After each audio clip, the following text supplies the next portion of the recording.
നാളെ അതേ മണ്ണ് നിശ്ചയിക്കപ്പെട്ട ഒരു ജീവിതവുമായി ജീവിച്ചുകൊണ്ടിരിക്കുന്ന നമ്മൾ ആ മരണത്തെ പറ്റി ഒന്ന് ചിന്തിച്ചു നോക്കൂ. ഈ കാണുന്ന തിരക്കും വെപ്രാളവും ആർത്തലച്ചോടിക്കൊണ്ടിരിക്കുന്ന ദുനിയാവിലെ സൗകര്യങ്ങളും വിട്ട് ഒന്നും അറിയാത്തവനെ പോലെ 6 അടി മണ്ണിലേക്ക് ഞാനും നിങ്ങളും മടങ്ങുന്ന ഒരു രംഗം. തുറന്നു വെച്ചിരിക്കുന്ന കണ്ണുപോലും ഒന്ന് അടച്ചു കളയാൻ അടുത്തിരിക്കുന്ന ആളുകളുടെ സഹായം വേണ്ട മരണം. തുറന്നു പോകുന്ന വാ ഒന്ന് കൂട്ടിപ്പിടിച്ച് കെട്ടിയിടാൻ അടുത്തുള്ള ആളുകളുടെ സഹായം വേണ്ട മരണം. 3 വള്ളപ്പുടവയിലേക്ക് പിടിച്ചാൽ കിട്ടാതെ തണുത്തുറഞ്ഞു പോകാതിരിക്കാൻ 2 തള്ളവിരലുകൾ കൂട്ടിപ്പിടിച്ച് കെട്ടിയിടാൻ മറ്റൊരാളുടെ സഹായം വേണ്ട മരണമെന്ന യാഥാർത്ഥ്യം. അതുകൊണ്ടാ പലപ്പോഴും പ്രവാചകൻ സല്ലല്ലാഹു അലൈഹി വസല്ലം മദീനത്തെ പള്ളിയിൽ വെച്ചിട്ട് പറഞ്ഞൊരു വാക്കുണ്ട്, അക്സിറുദ്ദിക്റ ഹാദിമിൽ ലദ്ദാത്തിൽ മൗത്ത്. മനുഷ്യരെ സർവ്വ ആസ്വാദനങ്ങളും നിലപ്പിച്ചു കളയുന്ന, നമ്മളില്ലാത്തതിന്റെ പേരിൽ ഒരു ചുക്കും സംഭവിക്കാത്ത ആ മരണമെന്ന യാഥാർത്ഥ്യത്തെ പറ്റി ഇടക്കിടക്ക് നമ്മളൊന്ന് ഓർക്കണം. കാരണം പലപ്പോഴും പലരും പറയാറുണ്ട് 10-50 കൊല്ലം ജീവിച്ചു എന്ന്. അല്ല, 50 കൊല്ലം കബറിലേക്ക് നമ്മൾ നടന്നു തീർത്തു.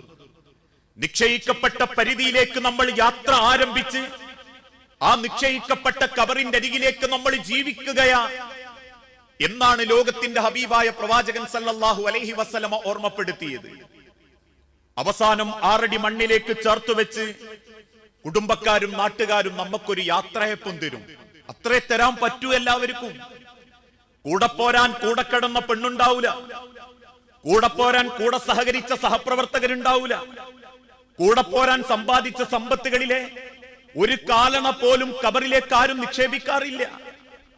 6 അടി മണ്ണിലേക്ക് ചേർത്ത് വെച്ച് ആ പ്രിയപ്പെട്ട സുഹൃത്തിന്റെ ഓർമ്മകളുമായി കബറിന്റെ അരികിൽ ചെന്ന് നമുക്ക് നാട്ടുകാരും കുടുംബക്കാരും തരുന്ന യാത്രയപ്പ തസ്ബീത്ത്. ഞാൻ പറയാറുണ്ട്, ആ കബറിലേക്ക് ഒരു മയ്യത്ത് വെച്ച് ആ മയ്യത്തിന്റെ മേലെ ഒരു സ്ലാബ് ഇട്ട് ഓരോരുത്തരും സ്ലാബിന്റെ ഇടുക്കല് ഒരു തരി മണ്ണ് പോലും താഴേക്ക് വീഴൂല എന്നുറപ്പ് വരുത്താൻ വേണ്ടി പേപ്പറും കടലാസും കൊണ്ട് അല്ലെങ്കിൽ ഇലകളെ കൊണ്ട് ആ കബറിന്റെ വടവുകൾ അടച്ച് ആ കബറിലേക്ക് കുനിഞ്ഞ് 3 പിടി മണ്ണ് വാരിയെടുത്തിടുന്ന രംഗണ്ട്. 3-ാമത്തെ പിടി മണ്ണും ആ കബറും പുറത്തേക്ക് വീഴുമ്പോ ഒരു ഭാഗത്തുനിന്ന് ഒരാൾ ചൊല്ലിത്തുടങ്ങിയിട്ടുണ്ടാകും, അല്ലാഹുമ്മ സബ്ബിതുഹു ഇൻദ സുആൽ, അല്ലാഹുമ്മ അൽഹിംഹുൽ ജവാബ്, അല്ലാഹുമ്മ ജാഫിൽ ഖബ്റ അൻ ജംബൈ, അല്ലാഹുമ്മ ഇഗ്ഫിർ ലഹു വർഹംഹു, അല്ലാഹുമ്മ ആമിൻഹു മിൻ കുല്ലിൽ ഫസ്.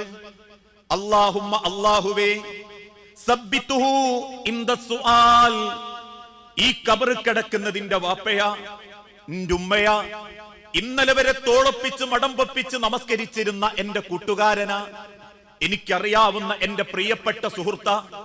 അതുകൊണ്ട് റബ്ബേ സബ്ബിതുഹു ഇൻദ സുആൽ, ഈ ഖബർ കിടക്കുന്ന എന്റെ സഹോദരന് നിന്റെ മുൻപിൽ ധൈര്യത്തോടെ നിൽക്കാനുള്ള ഒരു കഴിവ് കൊടുക്കണേ നാഥാ.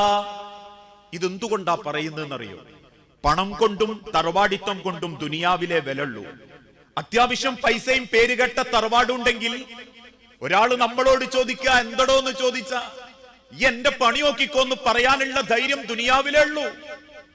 6 അടി മണ്ണിലേക്ക് ചേർത്ത് വെച്ച കറുത്തോൻ വെളുത്തോൻ പണക്കാരൻ പാമരൻ, വീടുള്ളോൻ വീടില്ലാത്തോൻ, മൂക്ക് നീണ്ടവൻ മൂക്ക് കുറുകിയവൻ എന്ന വ്യത്യാസമൊന്നുമില്ല. അള്ളാന്റെ കണ്ണിൽ ഒരൊറ്റ പേരേ ഉള്ളൂ, മയ്യത്ത്. സൗദി അറേബ്യയിലെ പേരുകെട്ട രാജാവ് മരിച്ചാലും നാട്ടിലുള്ള ഏത് പാമരം മരിച്ചാലും എല്ലാവർക്കും 6 അടി മണ്ണെന്നെ എടുക്കാറുള്ളൂ. അതുകൊണ്ട് തന്നെ സബ്ബിതുഹു ഇൻദ സുആൽ, എന്റെ ചോദ്യത്തിന്റെ മുൻപിൽ നിൽക്കാനുള്ളൊരു ധൈര്യം ആ കബറാളിക്ക് ഇങ്ങി കൊടുക്കണേ റബ്ബേ.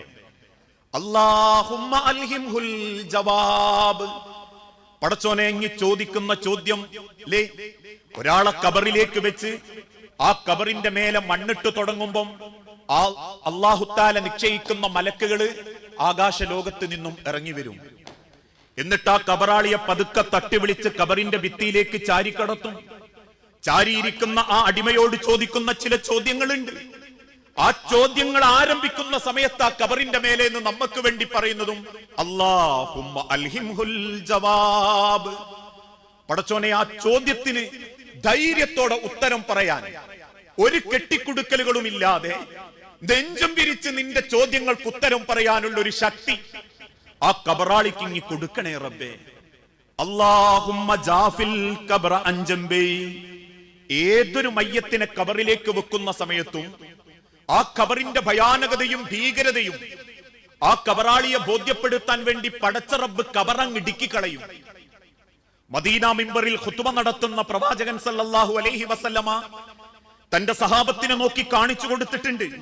2 കൈവിരലുകൾ കോർത്തു പിടിച്ച് മദീന മിമ്പറിൽ നിന്ന് കണ്ണു നിറഞ്ഞ് അള്ളാന്റെ റസൂല് കാണിച്ചു കൊടുത്തിട്ട് പറഞ്ഞു, ഇതുപോലെ നിങ്ങളെ വാരിയല്ലുകൾ കോർത്തുപോകും, കബറ് പടച്ചോനങ്ങ് ഇടുക്കിക്കളയും.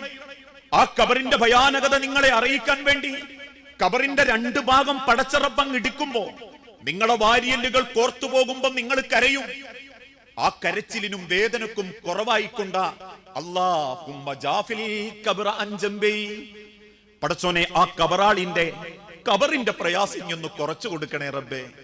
അല്ലാഹുമ്മ ഇഗ്ഫിർ ലഹു വർഹംഹു അല്ലാഹുമ്മ ആമിൻഹു മിൻ കുല്ലിൽ ഫസ്. എല്ലാ പാപങ്ങളും പുറത്ത് നിർഭയത്വത്തിന്റെ സ്വർഗത്തിന്റെ ഒരു കവാടം റബ്ബേ ഇനി ആ കബറിലേക്കൊന്ന് തുറന്നു കൊടുക്കണേ എന്ന് 10-15 മിനിറ്റ് നേരം എല്ലാവരും തിരിച്ചു പോകും. പിന്നെ ആരാ മനുഷ്യരെ എന്നെ നിങ്ങളെ ഓർക്കാറുള്ളത്? ഈ ഇരിക്കുന്ന നമ്മൾ ഓരോരുത്തരും ഇക്കഴിഞ്ഞ എത്ര മയ്യത്ത് നമസ്കാരത്തിൽ പങ്കെടുത്തതാ? ഇക്കഴിഞ്ഞ നേരത്തെ നമസ്കരിച്ച മഗ്രിബ് നമസ്കാരത്തിന് ശേഷം, ഇശാ നമസ്കാരത്തിന് ശേഷം കയ്യുയർത്തി പടച്ച റബ്ബിനോട് പ്രാർത്ഥിക്കുന്ന കൂട്ടത്തിൽ പടച്ചോനെ നിസാർ സാഹിബ് എങ്ങനെയാ കബറില്? റബ്ബെ അതിന്റെ മുൻപ് മരിച്ച പലരും എങ്ങനെയാ കബറില്? റബ്ബെ എന്റെ വാപ്പ എങ്ങനെയാ കബറില്? പടച്ചോനെ എന്റെ പൊന്നുമ്മ എങ്ങനെയാ കബറില്? ചിന്തിച്ചു നോക്കിയിട്ടുണ്ടോ? ഒരു സെക്കൻഡെങ്കിലും നെഞ്ച് പൊട്ടിയിട്ട് പടച്ചോനോട് പ്രാർത്ഥിക്കാൻ പറ്റിയിട്ടുണ്ടോ? ആ കബറെന്ന ലോകത്ത് അനുഭവിക്കുന്ന വേദനകളെ തൊട്ടും സങ്കടങ്ങളെ തൊട്ടും ഒരു വേള ചിന്തിച്ചു നോക്കി അള്ളാഹുവിനോട് അതൊന്ന് എളുപ്പമാക്കാനും സന്തോഷമാക്കാനും പ്രാർത്ഥിക്കാൻ പറ്റിയിട്ടില്ലെങ്കിൽ ഒരാളും നമ്മളെ ഓർക്കാത്തൊരു മരണം നമ്മളെ കാത്തിരിക്കുന്നുണ്ട്. ആ മരണം നമ്മളെ കൂട്ടിക്കൊണ്ടുപോകുന്നതിന്റെ മുൻപ് പലരും തെറ്റിദ്ധരിക്കാറുണ്ട് മരിച്ചാ പിന്നെ വലിയ സമാധാനാണ്. അതുകൊണ്ട് ആ ദുനിയാവിൽ കുറെ പരീക്ഷണങ്ങളും ബുദ്ധിമുട്ടുകളും ഉണ്ടാകുമ്പം ചിലര് പറയാറില്ലേ, ഞാനങ്ങ് മരിച്ചു കഴിഞ്ഞോ വലിയ സമാധാനം എന്നാ ചിലരുടെ വിശ്വാസം. ഒരാളുടെ മരണത്തോടുകൂടി എല്ലാം അവസാനിക്കുമായിരുന്നെങ്കിൽ മരണം വലിയ സമാധാനം എന്ന് പറയാൻ പറ്റും. കള്ളുകുടിയന് ചോദ്യങ്ങളില്ലെങ്കിൽ, പെണ്ണുപിടിയന് ചോദ്യങ്ങളില്ലെങ്കിൽ, മറ്റുള്ളവനെ പറ്റിച്ച് പൈസ ഉണ്ടാക്കിയവന് ചോദ്യമില്ലെങ്കിൽ, വാപ്പനെമ്മനെയും നോക്കാത്തവന് ചോദ്യമില്ലെങ്കിൽ, കെട്ടിയ പെണ്ണിനെ വഞ്ചിച്ചവന് ചോദ്യമില്ലെങ്കിൽ, കെട്ടിയ ആണിനെ ദുരിതപ്പെടുത്തിയോക്ക് ചോദ്യമില്ലെങ്കിൽ മരണം വലിയ സമാധാന. പക്ഷേ അള്ളാഹു തൊട്ടടുത്ത വാക്കിലൂടെ തന്നെ പിന്നെ ഓർമ്മപ്പെടുത്തി, വമിൻഹാ നുഖ്രിജുകും താറത്തൻ നുഖ്റാ. ഒരിക്കൽ കൂടി നിങ്ങൾ അള്ളാഹുവിന്റെ മുൻപിലേക്ക് പുനർജീവിപ്പിക്കപ്പെടും. ഒരിക്കൽ കൂടി നിങ്ങൾ അള്ളാഹുവിന്റെ മുൻപിലേക്ക് ഹാജരാക്കപ്പെടും.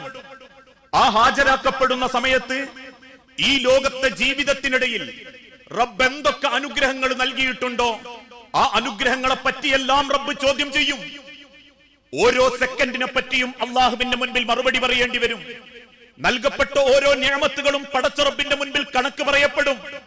അതുകൊണ്ടാണല്ലോ അബൂ ത്വൽഹത്തുൽ അൻസാരി റളിയല്ലാഹു അൻഹു അദ്ദേഹം മരണവെപ്രാളം കാണിക്കുമ്പോ സഹാബാക്കൾ അദ്ദേഹത്തെ കാണാൻ വേണ്ടി കയറി ചെല്ലും.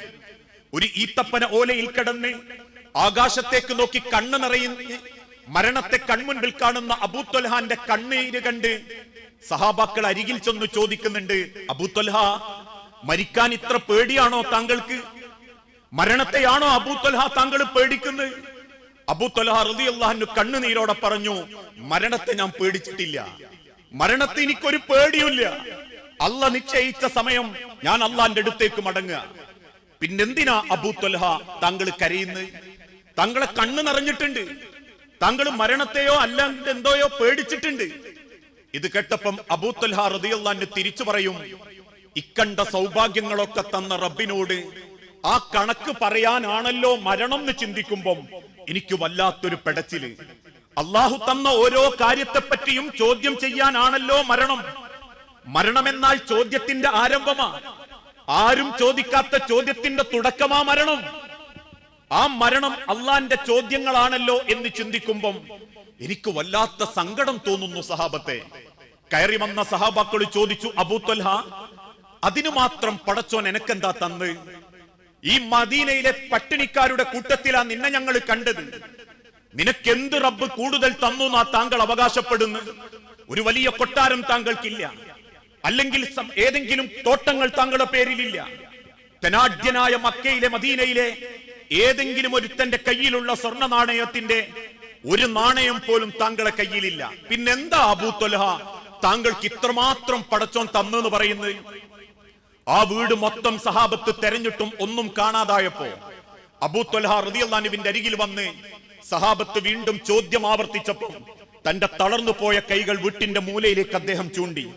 ആ വിരലിന്റെ അറ്റത്തേക്ക് ചൂണ്ടിയെ നോക്കിയ സഹാബത്ത് കണ്ടത് വീട്ടിന്റെ മൂലയിൽ തുരുമ്പ് വീണ് വക്ക് തൊളിഞ്ഞുപോയ ഒരു പ്ലേറ്റും വക്ക് പൊട്ടിപ്പോയ ഒരു പാത്രവും, ആ തോൽപാത്രവും തുരുമ്പ് വീണ ഇരുമ്പിന്റെ പ്ലേറ്റും ചൂണ്ടി കണ്ണുനീരോട് അബൂ ത്വൽഹ റളിയല്ലാഹു അൻഹു പറഞ്ഞൊരു വാക്കുണ്ട്. മദീനത്തെ പള്ളിയിൽ ലോകത്തിന്റെ പ്രവാചകന്റെ കൂടെ ഒരു നേരത്തെ ഭക്ഷണം കിട്ടാതെ 3-4 ദിവസം സഹാബത്ത് പട്ടിണി കിടക്കുമ്പം എന്റെ ഹബീബായ നബി തങ്ങൾ പോലും പച്ചവെള്ളം കുടിച്ച് ജീവിതം മുൻപോട്ട് കൊണ്ടുപോകുമ്പം തിന്നാൻ പ്ലേറ്റും കുടിക്കാൻ പാത്രവും തന്ന എന്റെ റബ്ബിനോട് ആ പാത്രത്തിനും ആ പ്ലേറ്റിനും കണക്ക് പറയേണ്ടതല്ലേ ഞാൻ എന്ന് ചിന്തിക്കുമ്പം എനിക്ക് വല്ലാത്ത സങ്കടം തോന്നുന്നു. നോക്കൂ നിങ്ങൾ, എത്ര സന്തോഷത്തോടെയും സങ്കടത്തോടെയുമാ അവർ ഈ ദുനിയാവിൽ പടച്ച റബ്ബിനെ മനസ്സിലാക്കിയത്. ആ ദുനിയാവ് ഒരിക്കലും നമ്മളെ വഞ്ചിക്കുന്നില്ല എന്നുറപ്പ് വരുത്തലാണ് മരണം എളുപ്പമാക്കാനുള്ള ഏറ്റവും നല്ല മാർഗം.